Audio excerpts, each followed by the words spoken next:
Class 8 गणित प्रकाश part 2 यानी जो दूसरी बुक है, इसका बहुत ही इंपॉर्टेंट चैप्टर है चैप्टर 2 दी बोधियाना पाइथागोरस थ्योरम। इसके फिगर इट आउट क्वेश्चंस को करेंगे पेज नंबर 39 के क्वेश्चन को बहुत ही आसान तरीके से करेंगे। मैं हूं आपका शाहिद सर और आप देख रहे हैं दी के चैनल। चलिए स्टार्ट करते हैं। क्वेश्चन फर्स्ट क्या कह रहा है? Question first, earlier we saw a method to create a square with double the area of a given square piece of paper. There is another method to do this in which two identical square papers are cut in the following way. Can you arrange these pieces to create a square with double the area of either square? तो देखिए question को पहले easy language में समझ लेते हैं कि क्या कह रहा है क्वेश्चन। कह रहा है कि इस चैप्टर में अगर इस पेज नंबर से ऊपर आप देखोगे पढ़ोगे तो वहां पे एक मेथड दिया हुआ है कि किसी स्क्वायर से उसका डबल एरिया का स्क्वायर कैसे बनाते हैं, है ना। तो कोई दूसरा मेथड कह रहा है कि कोई एक अलग मेथड से आप यही करना है आपको, यानी कि दो आइडेंटिकल स्क्वायर दिए हुए हैं। यहाँ पे आप देख सकते हो आपका ये वाला एक स्क्वायर है और एक ये वाला स्क्वायर है। इन दोनों के हेल्प से इन स्क्वायर के डबल एरिया का हमें यानी बड़ा सा स्क्वायर बनना है जिसका एरिया इस स्क्वायर के एरिया से डबल हो। ठीक है, तो कैसे करेंगे? चलिए बहुत आसान तरीके से बताऊंगा। देखिए पहले तो ये वाला स्क्वायर जो है इसको बीच से कट किया हुआ है, तो इसके दो पार्ट बन गए, पार्ट 1 और ये पार्ट 2। इसी तरीके से दूसरा जो स्क्वायर है सेम एरिया है इन दोनों स्क्वायर का, इसको कट किया तो ये हो गया 3 और 4, यानी कि राइट एंगल ट्रायंगल्स बन रहे हैं। Right angle triangle 1, triangle 2, triangle 3, triangle 4। अब राइट एंगल ट्रायंगल बन रहे हैं, आप यहाँ देख सकते हो कि यहाँ पे 90 डिग्री बन रहा है इस कॉर्नर पर। इसी तरीके से इस कॉर्नर पर भी मैं कलर चेंज कर लेता हूँ। इस कॉर्नर पे भी 90 डिग्री, इस कॉर्नर पे भी 90 डिग्री, यहाँ भी 90 डिग्री, यहाँ भी 90 डिग्री। तो क्या होगा जब इन सारे चारों 90 डिग्री वाले कॉर्नर को एक जगह मैं इकट्ठा कर दूं, मिला दूं, तो कुछ ऐसा बन जाएगा। देख सकते हो आप, ये ट्रायंगल 1 का 90 डिग्री, ट्रायंगल 2 का 90 डिग्री, ट्रायंगल 3 का 90 डिग्री और ट्रायंगल 4 का 90 डिग्री। क्या लगता है इन दो स्क्वायर का यूज करके हमने एक बड़ा सा स्क्वायर बना दिया, तो इसका एरिया और इसका एरिया दोनों ऐड हो गया तो ये डबल होगा ना। ये जो बड़ा सा स्क्वायर बन रहा है इसका एरिया इन दोनों छोटे स्क्वायर को ऐड करने से बन रहा है ना, तो इसका डबल होगा ना ये। तो हमने बना दिया। कह रहा है ना, can you arrange this pieces to create a square with double the area of either square. तो इस स्क्वायर का डबल एरिया वाला स्क्वायर हमने बना दिया। क्या किया हमने? ये जो कॉर्नर, जो राइट एंगल जहां बन रहा है, उन कॉर्नर को आपस में मिला दिया। ओके, चलिए सेकंड क्वेश्चन ले लेते हैं। क्वेश्चन 2 है, the length of the two equal sides of N isosceles right angle triangle is given. Find the length of the hypotenuse. Find bounds of the length of the hypotenuse such that they have at least one digit after the decimal point. तो देखिए question क्या कह रहा है, पहले उसको समझते हैं, इजी लैंग्वेज में समझ लेते हैं।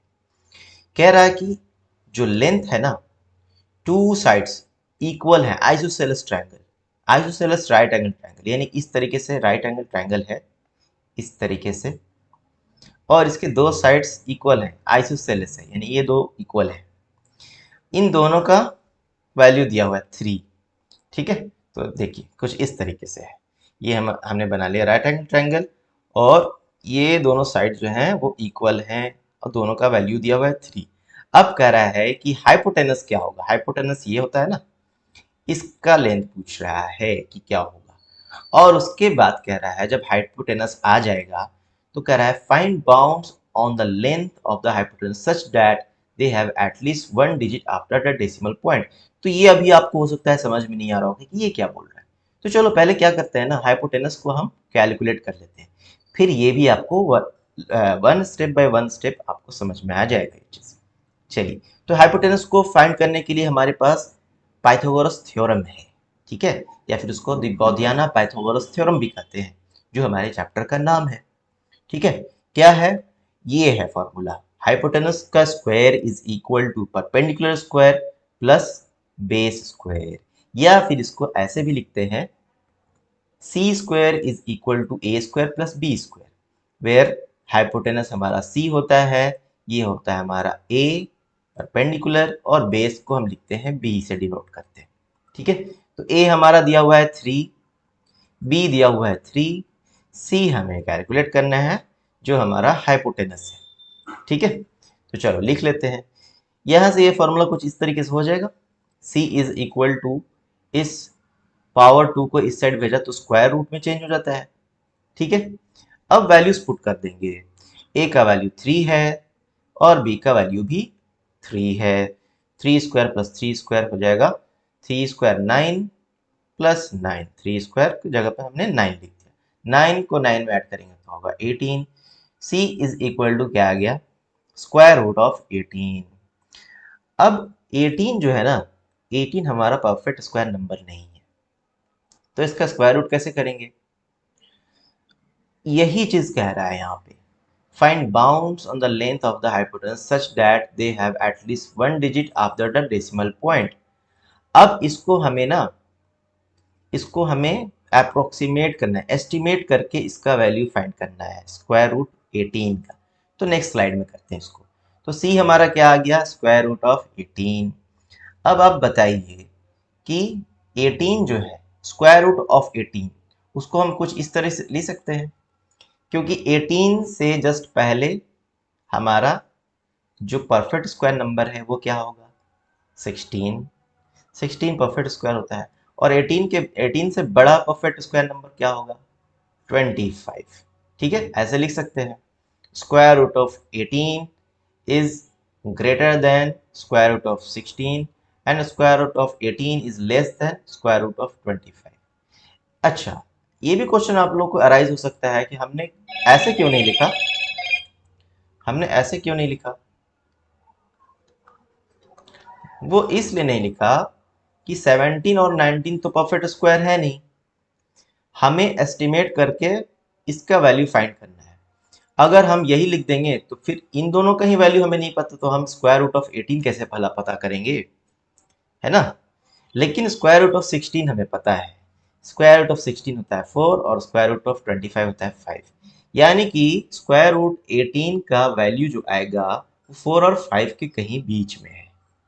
ठीक है, 4 और 5 के बीचों बीच में है। अब आप देख सकते हो कि 18 16 से करीब में है या 25 के पास में है, किसके पास में, किसके ज्यादा क्लोज है, 16 प्लस 2 18 होता है, 18 प्लस 7 25 होता है, यानी कि 18 जो है 16 के ज्यादा क्लोज है। ठीक है, तो अब हम क्या करेंगे, 4 से स्टार्ट करेंगे, 4.1 का स्क्वायर करके देखेंगे क्या वैल्यू आ रहा है, 4.2 का स्क्वायर करके देखेंगे, 4.3 का स्क्वायर करेंगे, ऐसे करके देखेंगे कि कौन 18 के ज्यादा करीब आ रहा है। ठीक है, इन वन डेसिमल पॉइंट में चेक करेंगे, 4.1 का स्क्वायर करेंगे रफ में। ठीक है, थोड़ा यहाँ रफ वर्क करना पड़ेगा आपको। तो पहले देखिए मैंने क्या किया, पहले देखेंगे ना कि 18 जो है वो किसके क्लोज में आ रहा है, जिसके क्लोज में आ रहा है वहीं से हम स्क्वायर करना स्टार्ट करेंगे। अगर 25 के क्लोज में आ रहा होता तो हम 4.6 स्क्वायर करके देखते, 4.7 स्क्वायर करके देखते, क्योंकि 5 स्क्वायर के करीब आ रहा होता तब। लेकिन क्योंकि 18 16 के करीब है, 16 के पास है, तो 4.1 से स्क्वायर हमने स्टार्ट किया, 4.1 का स्क्वायर फाइंड किया, 16.81 आया। इस तरह से 4.2 का, 4.3 का। अब आप देख सकते हो कि 4.3 का स्क्वायर जो है ना वो 18 से थोड़ा सा ज्यादा हो गया, 18.45, और उससे जस्ट पहले यानी 4.2 का स्क्वायर आ रहा है 17.64।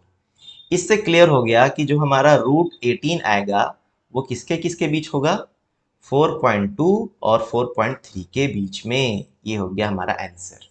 यही क्वेश्चन में कह रहा था कि 1 डेसिमल पॉइंट में आपको बाउंड करना है, यानी कि बताना है कि आपका हाइपोटेनस किस 2 डेसिमल पॉइंट के बीच में है। हमने बाउंड कर दिया, इसको बता दिया कि इन दोनों के बीच में बाउंड है, बंधा हुआ है। 4.2 और 4.3 के बीच में ही हमारा हाइपोटेनस जो कि स्क्वायर रूट 18 है वो है, किसके किसके बीच में, 4.2 और 4.3 के बीच में। I hope it is clear. अब ऐसे ही सारे क्वेश्चन को करेंगे। क्वेश्चन 2 ले लेते हैं इसका। इसमें हमें जो साइड्स हैं, जो आइसोसेलेस राइट एंगल ट्रायंगल के साइड्स हैं, वो लेना है 4। ठीक है, 4 ले लिया, यानी कि हमारा ए हो गया 4 और बी भी हो गया 4 और सी हमें फाइंड करना है, सी क्वेश्चन मार्क। अगेन वैसे ही करेंगे, फॉर्मूला लिख दिया, c is equal to square root of a square plus b square. A square हो गया हमारा 4 स्क्वायर, बी स्क्वायर हो गया 4 स्क्वायर। 4 स्क्वायर मतलब 16, 16 प्लस 16 स्क्वायर रूट ऑफ 32 आ गया हमारा c यानी हाइपोटेनस। अब इसको भी वैसे ही एस्टिमेट करेंगे कि स्क्वायर रूट ऑफ 32 किसके बीच में हो रहा होगा। ठीक है, नेक्स्ट स्लाइड में करेंगे। स्क्वायर रूट ऑफ 32, 32 से जस्ट बड़ा स्क्वायर नंबर कौन सा होता है? 36, 36 होता है ना, परफेक्ट स्क्वायर नंबर है। और 32 से पहले, 32 से बाद में 36 और 32 से पहले परफेक्ट स्क्वायर नंबर कौन सा होता है? 25 होता है ना।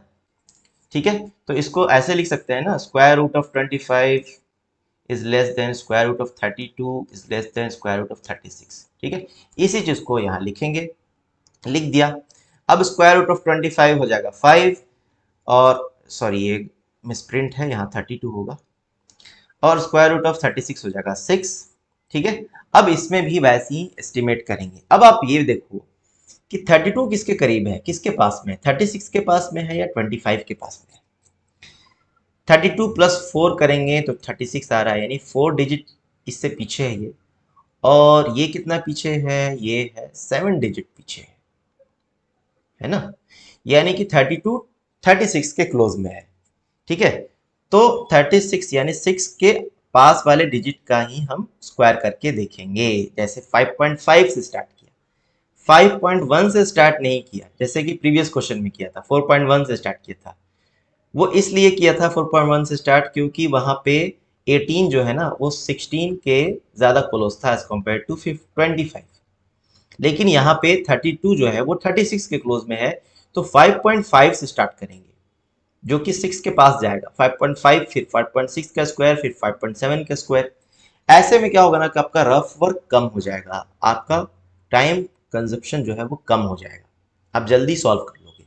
अदरवाइज आप 5.1 से स्टार्ट करते ना तो करते रह जाते, 5.1 का स्क्वायर करते, 5.2 का स्क्वायर करते, 5.3 का स्क्वायर करते, ऐसे करते करते आंसर आपको कहाँ मिलेगा? 5.7 स्क्वायर और 5.6 स्क्वायर।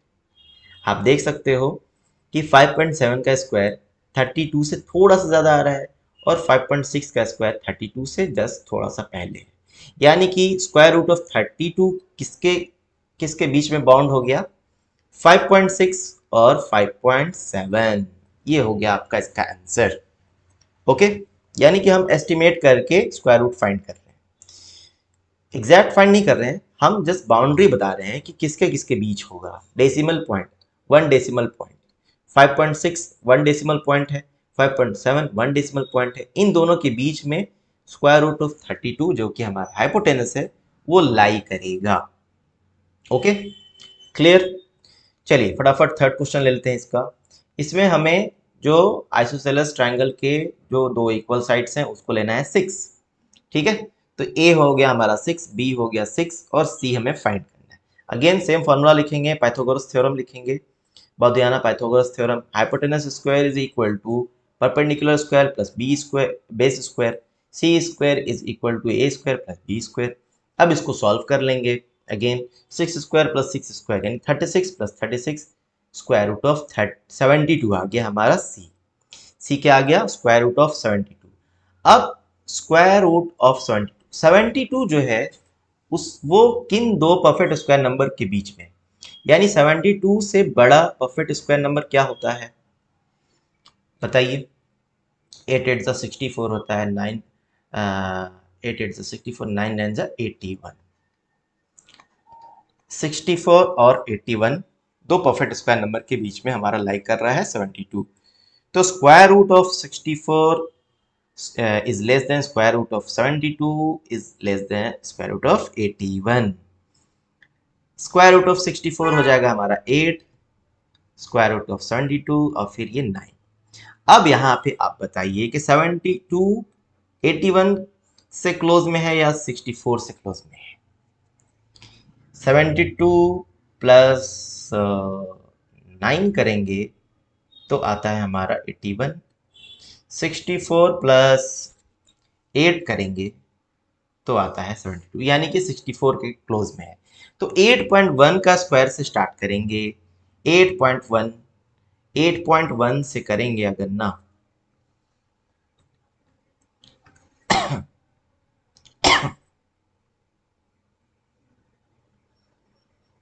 तो यहाँ पे आप देख सकते हो कि 64 और 81 दोनों के लगभग करीब करीब में, यानी कि क्लोज में है 72। ज़्यादा डिफरेंस नहीं है ना 8 का और यहाँ 9 का।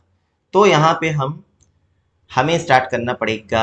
8.1 भी कर सकते हैं, 8.2, 8.3 से करके देखते हैं। 8.3 स्क्वायर, 8.3 का स्क्वायर किया तो इतना आया। 8.4 का ये, 8.5 का ये।